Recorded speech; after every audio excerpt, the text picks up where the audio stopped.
Klarna is no ordinary company. And this is no ordinary story. On the one hand, this is one of the most inspiring tales you'll ever hear.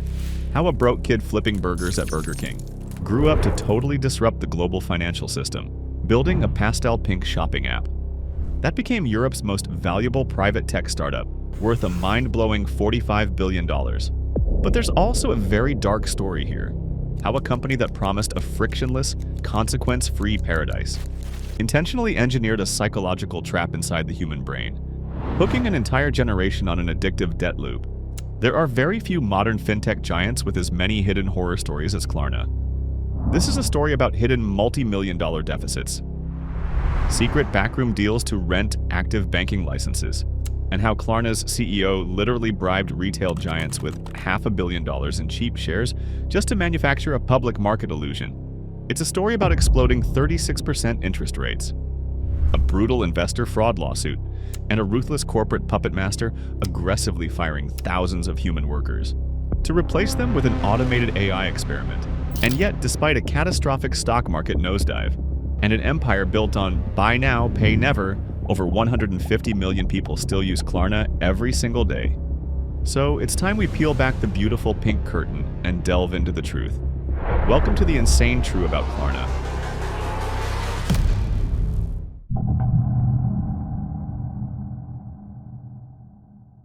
Long before Sebastian was a multi-billionaire, he was just a desperate kid in Sweden watching debt collectors harass his immigrant parents. At 15, he was flipping burgers at Burger King, spending every shift plotting exactly how he was going to conquer the brutal financial system that once squeezed his family. He later took a job at a debt collection call center, and he wasn't just good at it, he was an absolute natural. He quickly became one of their top collection agents, masterfully working the phones and learning exactly how to exploit human psychology under financial pressure. Sitting at that desk, Sebastian witnessed the absolute terrifying power of the creditor. He saw firsthand how a tiny forgotten bill could easily balloon into hundreds of dollars of pure, effortless corporate profit through automated penalties, late fees, and compounding interest. The creditors held all the cards, pulling in insane profit margins while holding everyday consumers by the throat. But as he analyzed the data, he noticed a massive bottleneck. People were naturally terrified of debt and collectors. That fear was a psychological wall keeping them from buying things they couldn't afford, and that's where the brilliant twist hit him. If fear is the only thing stopping people from taking on debt, I don't need to threaten them. I need to make them feel safe. If I remove the fear entirely, strip away the ugly credit card branding, and dress debt up as a sleek, pink luxury lifestyle, I can lure millions of new debtors into the loop without them even realizing they're trapped. That was the birth of Klarna, a perfectly engineered debt loop wrapped in a beautiful pastel pink bow. The blueprint was simple. Merchants paid Klarna a 3 to 6% commission, and in exchange, Sebastian gave them their cash upfront. To get retail giants like ASOS, Nike, and H&M on board, Sebastian targeted the ultimate retail killer: cart abandonment. His pitch was pure math. Put my sleek pink button at checkout. When shoppers see they only owe 25% today, price shock vanishes. It worked flawlessly. Checkout conversions exploded, and average order values spiked by over 30%. Best of all, Klarna absorbed 100% of the risk. If a shopper ghosted, the store didn't lose a dime. Retailers flooded the platform, acting as the perfect Trojan horse for his machine. But stores were only half the battle. To unlock infinite scale, Sebastian needed to hook the everyday shopper.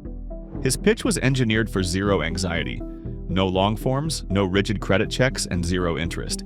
Just buy with one click and split the cost into 4 easy installments.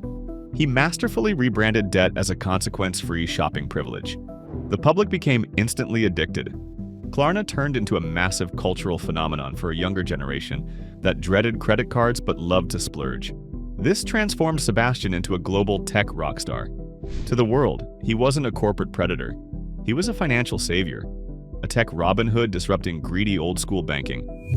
And man, did that power pay off. Within a few years, his calculations turned Klarna into an absolute global juggernaut. Sebastian completely conquered Europe and aggressively invaded the US market, exploding his user base to over 150 million active shoppers. At its absolute peak, private investors went so crazy for his formula that they valued the company at a mind-blowing $45.6 billion. making Klarna the most valuable private tech startup in all of Europe. He wasn't just a CEO anymore, he was a fintech deity, processing millions of transactions a day and actively terrifying traditional credit card giants.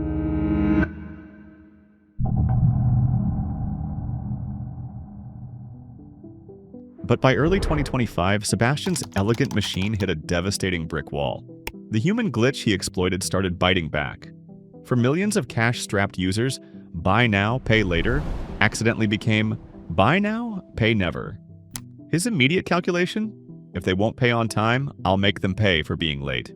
To protect his margins, Sebastian systematically tightened the screws on the very consumers he claimed to empower.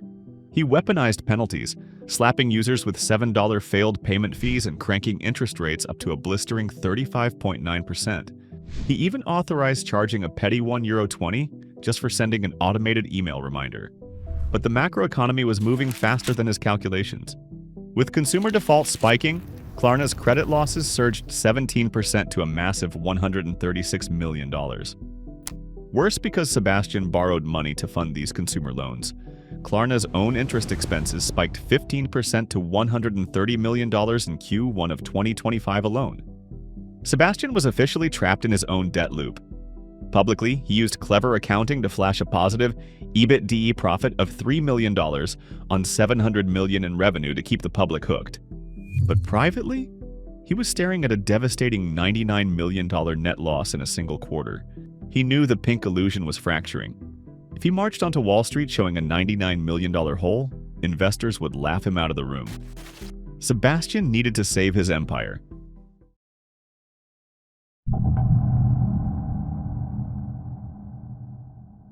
Step 1 was pure psychological reframing. Sebastian opened his draft IPO prospectus and tweaked the very first line, officially rebranding Klarna as a global digital bank. By putting bank first and burying his subprime credit risk in the background, he completely rewrote the narrative. But a fancy label wouldn't fool Wall Street. He needed a trophy. So he targeted the ultimate prize, Walmart. His fiercest rival, Affirm, already owned that territory, but Sebastian's calculation was cold. If I can't outcompete them, I'll buy them out. What followed was a brutal pre-IPO corporate heist. Sebastian cut a deal with Walmart's OnePay ecosystem, violently evicting Affirm overnight. He literally bribed the retail giant, quietly issuing warrants for 15.3 million Klarna shares at a heavily discounted $34 each. He willingly diluted his own company by $500 million just to buy a massive headline. With the Walmart audience trapped, Sebastian executed step 3, changing the math on the consumer. In 2024, 99% of Klarna transactions were interest-free, but interest-free loans don't fix a $99 million deficit. Under the Walmart deal, Sebastian quietly killed his original philosophy, rolling out long-term installment loans with interest rates exploding up to 36%. He dressed it up under a beautiful corporate euphemism called fair financing. But Sebastian still faced a massive legal wall. To operate as a bank in America, you need a U.S. banking charter. Getting one takes years. Sebastian didn't have years. His public offering was weeks away. So he took a regulatory shortcut. He flew to Utah and cut a backroom deal to rent the active charter of WebBank. He got 90% of the banking benefits with zero regulatory friction, smugly telling the press, "We are basically a neobank." In September 2025, Sebastian walked onto the New York Stock Exchange. The artificial hype worked flawlessly. Investor demand was a ravenous 25 times higher than supply. He priced the stock at $40, watched it shoot to 52 on opening day, and closed the session valuing Klarna at a jaw-dropping $17.4 billion. Sebastian stood under the flashing pink banners, smiling for the cameras as the undisputed king of fintech. He had successfully unloaded his bleeding debt trap onto public investors. But the dangerous thing about an illusion is that eventually the curtain has to come up.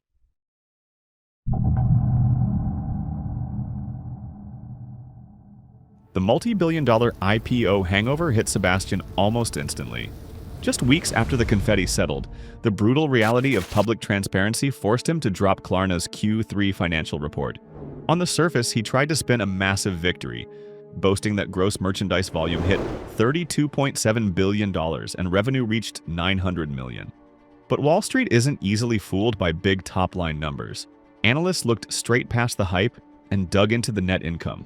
What they found was an absolute bloodbath, a crushing $95 million net loss. Investors completely panicked. They zeroed in on one hypercritical metric that exposed Sebastian's entire facade: transaction margin dollars. This is the ultimate truth indicator, the actual cash left over after paying to fund and service the loans. It had plummeted to a pathetic $281 million. Realizing the narrative was violently slipping out of his hands, Sebastian did what any desperate master illusionist does. He made a massive, high-stakes promise. He guided Wall Street that Q4 would see a miraculous recovery, confidently predicting their transaction margin would bounce back to between $390 and $400 million. But when the Q4 numbers finally dropped, Sebastian missed his own survival target, landing at just $372 million. The market demanded answers. So Sebastian stepped up to the corporate microphone and delivered a line so deeply ironic it left analysts speechless. He literally blamed his failure on his own success, stating, quote, "The acceleration in lending growth is the primary driver of that outcome," end quote. Think about how insane that calculation is. His new digital banking model had actually grown too fast.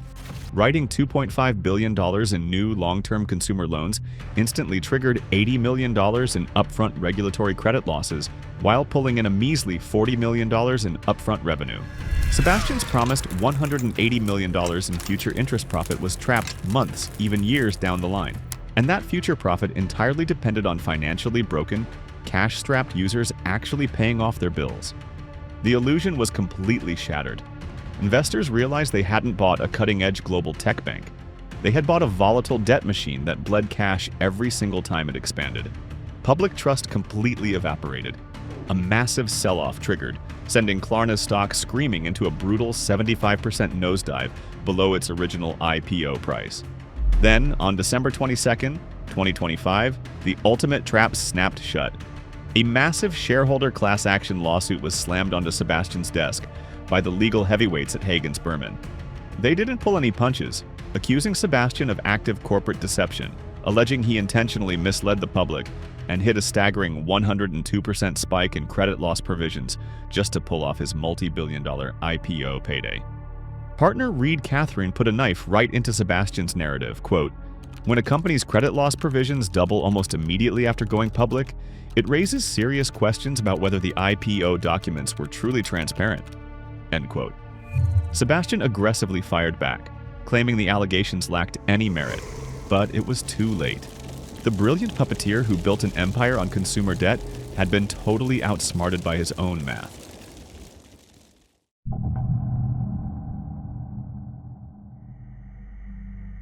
Fast forward to early 2026.